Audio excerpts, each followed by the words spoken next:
All of these trends are good for Bitcoin, right?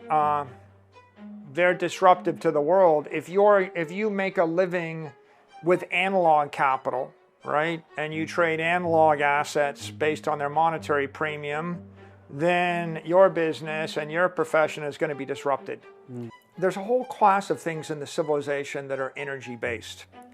Matter, property, money, capital. Satoshi introduced the digital transformation of energy. Satoshi introduced conservation of energy into cyberspace. Satoshi introduced form, matter, and energy into cyberspace, made it possible for us to manifest digital capital, digital money. Satoshi introduced the digital transformation of energy. Information is non-conservative. Energy is conservative. Satoshi introduced conservation of energy into cyberspace. And if we think about the things that are information-based, the book, the course, the movie, the picture, the message, the relationship, music, right? All of these things are information, and they were profound because when you could spread information in the non-conservative way at the speed of light, at the cost of electricity, you could give the average person 50 million songs in their pocket. There's a whole class of things in the civilization that are energy-based. Matter, property, money, capital, and pure energy itself. Here we have Michael Saylor breaking down Satoshi Nakamoto's ideology behind Bitcoin. In 2008, an enigmatic figure named Satoshi Nakamoto unveiled a groundbreaking vision in the form of the Bitcoin White Paper, a document that would revolutionize the concept of money. Imagine a world where you can transfer value directly to anyone, anywhere, without needing banks or intermediaries. This is the essence of Bitcoin, a decentralized digital currency that operates on the principles of cryptography and peer-to-peer networking. The core innovation of Bitcoin lies in its solution to the double spending problem, which had long plagued digital currencies. Nakamoto proposed a public ledger known as the blockchain, where every transaction is recorded in a transparent, immutable manner. This ledger is maintained by a network of computers called nodes, which verify and validate transactions through a process called mining. Miners solve complex cryptographic puzzles to add transactions to the blockchain, earning new bitcoins as a reward and ensuring the integrity of the system. Bitcoin's decentralized nature means it is not controlled by any single entity, making it resistant to censorship and fraud. Transactions are secure and transparent, time-stamped, and linked in a continuous chain, creating a permanent record that is nearly impossible to alter. Nakamoto's vision extends beyond just creating a digital currency. Bitcoin represents a shift towards financial sovereignty and democratization, allowing individuals to control their own money and transact freely without interference.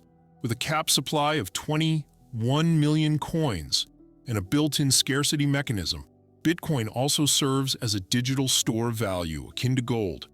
In essence, Satoshi Nakamoto's Bitcoin White Paper is a manifesto for a new financial era, one that champions decentralization, security, and individual empowerment in the digital age.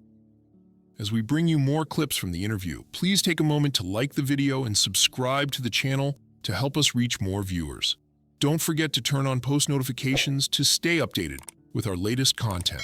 Share your thoughts and observations in the comment section below. Thank you, and enjoy the video. What Satoshi did was provide us with a way to send something of value from person A to person B without a trusted intermediary. And oftentimes people describe Bitcoin that way. It was the ability to do a transaction of value, to transfer value through space without a trusted intermediary. But that so understates the significance of what really happened here. What really happened is Satoshi manifested something of value in cyberspace without a trusted intermediary. And that something of value is energy, because you could transfer it. When you transfer Beethoven's Seventh Symphony, the person that sent it to you still has a copy. And you can both listen to it without a degradation in the experience of the other person. So transferring information through space is non-conservative. You could transfer 8 billion copies of Beethoven's Seventh Symphony and you wouldn't lose the copy. It's impossible to transfer energy in a non-conservative way, right? The laws of thermodynamics say it's impossible. Energy can't be created or destroyed. You can only transform the form. If I'm going to give energy to you, I have to give it up, right? And we call this solving the double spend problem. But again, it's such a lowbrow colloquial way to say it. We solved the double spend problem. It's like, oh, we implemented the laws of thermodynamics in the digital realm. A much deeper idea. I figured out how to create an internet with conservation of energy in it, right? What that means is Satoshi introduced form, matter, and energy into cyberspace, made it possible for us to manifest digital capital, digital money, made it possible to therefore create something of substance, energy substance, that took energy to create, that could be used to convert back into physical energy, and made it possible to not just transfer it to anybody without an intermediary, but also made it possible to transfer it in time. So manifesting energy and moving it through time and space without a trusted intermediary means we created pure digital energy. Now we're in a 30-year revolution, the digital energy revolution. Every application that you can imagine that requires energy content can now be created by a computer in cyberspace. What that means is now we have the realm, the age of digital money. J.P. Morgan said gold is money, everything else is credit. And what he meant was, if I own the gold, I have the asset, and if I have a piece of paper, I've got an IOU. And the entire world, the financial world in cyberspace, ran on digital credit for the last 30 years. So everything of consequence is digital credit. There was no digital money. Okay, the credit's defective. The credit is too slow, it's crumbling, it's toxic. And so everything that you build in cyberspace was plagued with toxicity and defects. All these systems are defective. Like, why do we have phishing attacks and scams and cyber insecurity? It's because of the lack of digital money and digital energy. We have digital credit. So Satoshi introduced something which is profound. If you want to build a true digital world, you have to have digital money. Like, for example, I could create a wall in cyberspace where I say, you want to come into my space, you have to post $50. You give me the $50, you get in. When you leave, I give you the $50 back. Okay, that application in a world of digital credit isn't possible because the $50 credit card transaction might cost $1. And then it costs another $1 to give you the money back. So it costs $2 every time you cross the frontier, and now you want to cross the frontier 10,000 times a minute. Huh?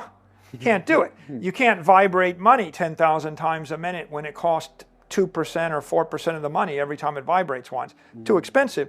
But the other reason it won't work is because it takes 30 days to settle the credit. So you want to come into my zone and leave in 1 second, but it takes 30 days. So, okay, you gave me your deposit, wait 30 days and you can enter. Well, wait a minute. my business with you won't be here in 30 days. So you cannot move the money with the frequency. You can't vibrate the money, and you don't have enough efficiency for the wave to ripple through the digital economy and a world of digital credit. Satoshi ushered in the age of digital energy. Applications built with digital energy will be 10 times more valuable than applications built with digital information, right? How do you build a castle in cyberspace? How do you build a wall that takes $1 billion to get through in cyberspace without $1 billion of real energy? How do you move $1 billion a second in cyberspace? How do you move $1 billion 1,000 times a second back and forth in cyberspace? You need something digital. You can't do it with credit. So I think we should be grateful to Satoshi. What Satoshi delivered is a revolution in economics. It will revolutionize economics and make it a science. It'll actually convert economics from an art to a science. But what Satoshi did was introduce consequence, the laws of physics, to computer science. And I would argue that computer science, they call themselves scientists, but they're also artists. And it's only with the advent of digital energy that computer science becomes a true science and an engineering discipline, because now you can introduce into software design energy consequences and thermodynamic consequences. So the software created in the next age will be much greater with integrity and substance and form, and the economics done in the coming era will have integrity and consequence. All of these trends are good for Bitcoin, right? They're disruptive to the world. If you make a living with analog capital, right, and you trade analog assets based on their monetary premium, then your business and your profession is going to be disrupted. And what you want to do is find a way to get to the digital economy. And if you make a living by, doing things that robots, factories, and AIs can do, you want to get yourself to the digital economy or get on top of that or ahead of that before it arrives. Indeed, Satoshi Nakamoto revolutionized the concept of money and perhaps answered the fundamental question, what is money? By this, we mean real money and its benefits to humanity and the planet. Michael attempts to address this question by describing money as economic energy. What is money from your perspective? Share your thoughts in the comments section below. Don't forget to subscribe to the channel and give this video a thumbs up. Thanks for watching.